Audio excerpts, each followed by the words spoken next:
nós estamos aqui para mais uma vez contemplar a Tua palavra. Que agora os Teus anjos façam presença aqui nesse lugar. Que o Senhor possa, de maneira muito especial, tocar os nossos corações. Que agora a mensagem faça efeito em nossa vida. Que cada um aqui saia daqui abençoado e sabendo o que deve fazer. Quais escolhas deve fazer para ter uma vida firme na Tua presença. Abençoa agora todos aqui que estão nesse lugar sagrado. Perdoa os nossos pecados. Expulse os inimigos. E nos dá a Tua presença maravilhosa agora. Em nome de Jesus. Amém. Profeta Amós, capítulo 8. Amós, capítulo 8. Amós, capítulo 8. Capítulo 8, no verso 11 a 12. Estou fazendo uso aqui da Bíblia NVT, da versão transformadora. Se você tem uma outra versão, fica atento na sua versão, porque elas vão parecer um pouco, mas a minha é um pouco mais atualizada. 8, Amós 8, o verso 11 e o verso 12. Olha o que diz aí o texto. Amém? Todos encontrou? Olha o que diz aí. Está chegando o tempo, diz o Senhor soberano, em que enviarei fome sobre a terra. Não é fome de pão, nem sede de água, mas de ouvir as palavras do Senhor. As pessoas, verso 12, as pessoas andarão sem rumo, de mar a mar, de um extremo ao outro, em busca da palavra do Senhor, mas não acharão. Vai tentar procurar quando não vai dar mais tempo e achar. Isso está prestes a acontecer, irmãos. Eu costumo conversar, pela graça de Deus, esse tempo todo que estou na igreja, eu nunca passei mais de 2 a 3 meses sem estar estudando Bíblia com alguém. Todo ano tem estudo bíblico para fazer. Às vezes, muitos, às vezes poucos, mas sempre tem. Só que no passado, quando eu entrei na igreja, eu pelejava para conquistar estudo bíblico. E ninguém queria, um ou outro que queria. Depois de 30 pessoas, uma aceitava fazer. E mesmo assim fazia daquele jeito. Como não existia o WhatsApp, não dá para se complicar, tinha que ser porta na porta mesmo. A pessoa dizia, tá bom, é gente que não sabe dizer não. Tem pessoal que não sabe dizer não. Diz que sim, mas na verdade não quer. Mas não sabe dizer não, diz sim. Aí você vai lá no dia marcado, chega lá, a pessoa não está, as portas fechadas. Aí você vai no outro, tá o outro concentrado na bicicleta, fazendo uma. Não é, irmão? Fazendo um H lá. Aí você vai no outro, ele inventa um problema que está com dor de barriga, que é com dor de cabeça, que deu gripe, que não sei o quê. Várias desculpas para não fazer. Antigamente era assim. Hoje eu estou tendo dificuldade de achar espaço na agenda para dar estudo bíblico de tanta gente que quer. Amém. Isso de uns 2, 3 anos para cá. Eu não sei se teve a ver com a pandemia, mas foi depois da pandemia que começou a aumentar a quantidade. Então as pessoas estão com fome e sede. Não é de pão nem de água, é de ouvir. Quem procurar enquanto pode achar, amém. Agora, quem não procurar e deixar para ir de última hora, aqui diz que vai correr de um ponto a outro da terra, tentando entender o que está acontecendo, tentando buscar na Bíblia respostas para o que está acontecendo no mundo e não vai entender. Por que não vai entender? Quem sabe? Porque só tem um ser nesse universo que nos ajuda a entender a Bíblia. Quem é ele? Se a pessoa vai correr atrás e não vai entender, não vai ter mais compreensão da Bíblia para ela, significa que esse ser está sendo o que da terra? Retirado. Quando é que o Espírito Santo vai começar a sair da terra? Quando Jesus começar a terminar a sua intercessão do céu. Porque a obra de intercessão lá termina conjuntamente com a obra de convencimento do pecado e do juízo feita pelo Espírito Santo. Então quando o Espírito Santo terminar aqui, Jesus termina lá. Quando Jesus dizer lá, terminei, pronto, feito está. Quem está salvo está salvo, quem não está já era. Fechou a porta da arca. O Espírito Santo vai dizer aqui, eu também terminei aqui. Quem eu pude convencer, aí no caminho convenceu. Quem não pôde, quem não aceitou, ficou de fora. O texto diz que As pessoas andarão do norte ao oriente, do ponto a ponto da terra, procurando a Bíblia. Só que vai acontecer o quê? Não vai achar. Isso aqui me fala, irmãos, esse não acharão, isso aqui me fala de um evento profético da Bíblia chamado de fechamento da porta da graça. Porque quando a porta da graça fechar, Jesus vai dizer o que está escrito lá no finalzinho do livro de Apocalipse, que ele diz assim, ó: feito está, o santo continue no caminho da santificação, o impuro continue impuro, o justo continue justo e o imundo continue nas suas imundícias. Ou seja, é um momento que não se tem mais conversão. Quem converteu, converteu. Quem não converteu, não converte mais. Nesse momento aí, muita gente vai fazer o que a gente chama de correr atrás das coisas de última hora. O ensinamento desse acaso aí é tudo quanto for de Bíblia, que a gente pode botar na cabeça hoje, bota.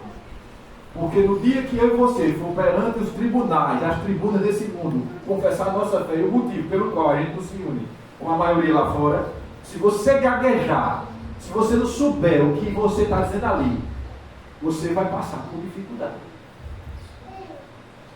Entendeu, irmãos? Vai chegar uma hora que eu tenho que saber a minha fé sem precisar estar com o Espírito na mão. Eu tenho que saber a minha fé. Eu tenho que saber porque eu creio na volta de Jesus, como é que ela vai ser. Eu tenho que entender sobre o santuário celestial, tudo aqui, ó. Eu tenho que entender. Eu tenho que entender a doutrina do juízo próximo. Eu tenho que entender quem é o juiz, quem é o advogado, quem é o réu, quem é a testemunha. Eu tenho que entender isso aí sem precisar estar com a Bíblia na mão. Eu tenho que entender sobre o sábado, quando começou essa ideia, quem foi que criou, para que é a guarda do sábado, o que é que tem a ver. Vou perguntar para você e para mim, diante de um rei, de um governante, diante de um juiz, no fórum, por que é que vocês permanecem aí com essa história de sábado? E essa história aí de marca da besta? Esse 666 aí, o que é isso aí? Próximo. Eu tenho que entender quem é o juiz, quem é o advogado, quem é o réu, quem é a testemunha. Eu tenho que entender isso aí sem precisar estar com a Bíblia na mão. Eu tenho que entender sobre o sábado, quando começou essa ideia, quem foi que criou, para que é a guarda do sábado, o que é que tem a ver. Vou perguntar para você e para mim, diante de um rei, de um governante, diante de um juiz, no fórum, por que é que vocês permanecem aí com essa história de sábado? E essa história aí de marca da besta? Esse 666 aí, o que é isso aí? E agora? Para dizer ao juiz o que é. E para quem não tem entendimento, tem problema na cabeça, o que é que vai fazer? Aí vem o texto de Mateus que diz: não se preocupe com o que hão de dizer quando estiver diante das tribunas desse mundo, porque o Espírito Santo vai colocar as palavras na sua boca. Amém. Só que o Espírito Santo só faz você lembrar de coisas que você já estudou. Não tem como Deus dizer para mim: alguém, lembra o dia que pulaste de paraquedas? E eu sei, já que eu nunca pulei, não vou lembrar. Nunca pulei nem vou pular. Não vou lembrar. Agora, se ele disser assim, alguém, lembra no dia que tu pregou na igreja, lá do alto do meio, e foi a mensagem assim, e tinha o irmão assim, e tinha assado e tal, eu vou lembrar. Porque ocorreu o fato. Então, para o Espírito Santo dizer, fala para o juiz que o sinal da besta é esse e esse. Eu tenho que estudar sobre isso, para o Espírito Santo me lembrar no dia. Por isso, tudo quanto for de Bíblia, irmãos, tem que botar na cabeça agora, porque vem aí fome e sede, e vão correr atrás, entender e não vão. E eu vou dizer uma coisa a você, prepare o coração, está preparado aí? Eu posso dizer?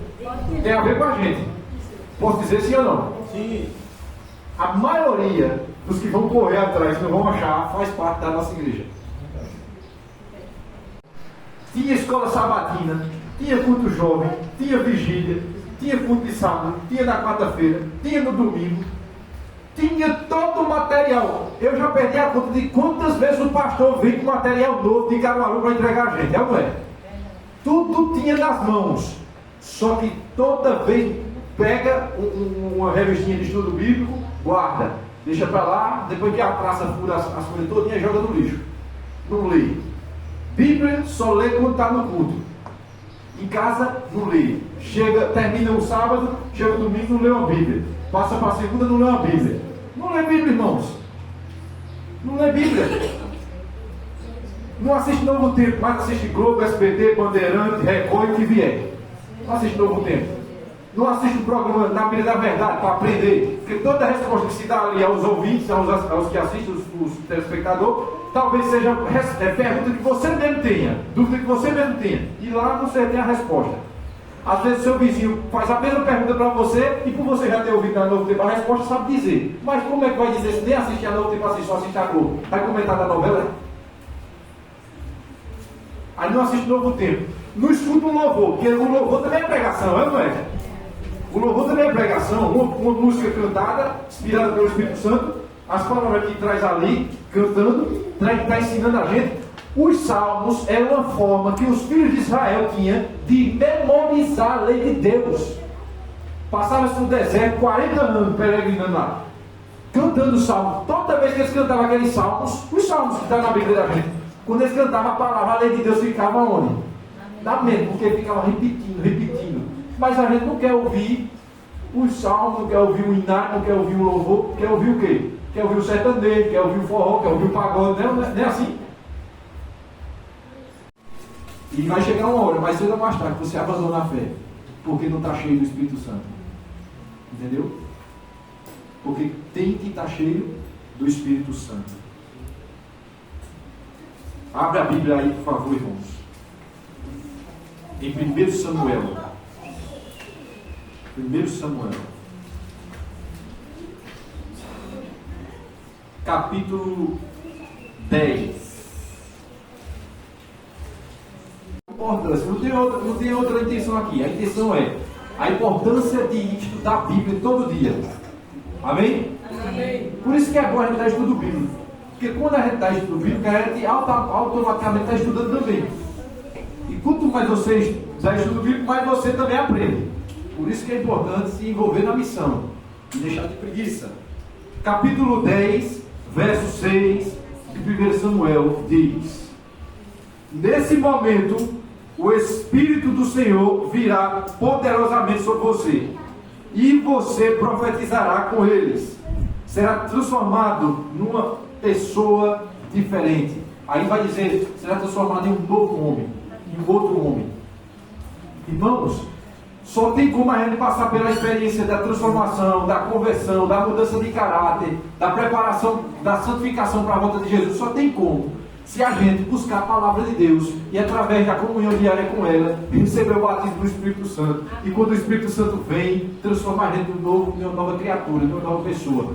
Quem gostava de música mundana começa a gostar de louvor. Quem gostava de comer comida imunda começa a comer comida saudável. Quem gostava de festa começa a gostar de culto. Quem gostava de televisão, de besteira, de novela, de filme, de arranca-cabeça, começa a gostar de Bíblia. Amém, irmãos? Amém. Por que a gente faz disso aí um bicho de 7 cabeças, irmãos?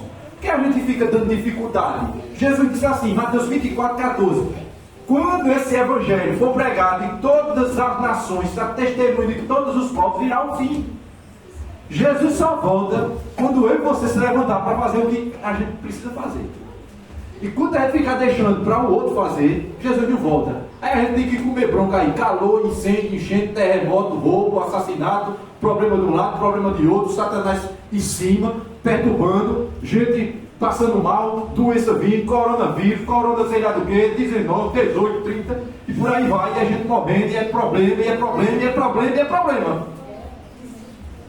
Se você está gostando desse mundo do jeito que está, fica aí para você queimar junto com ele. Agora eu quero ir para o céu, e você também tem que querer, porque não é possível você querer trocar o céu por essa bagaceira que está aí.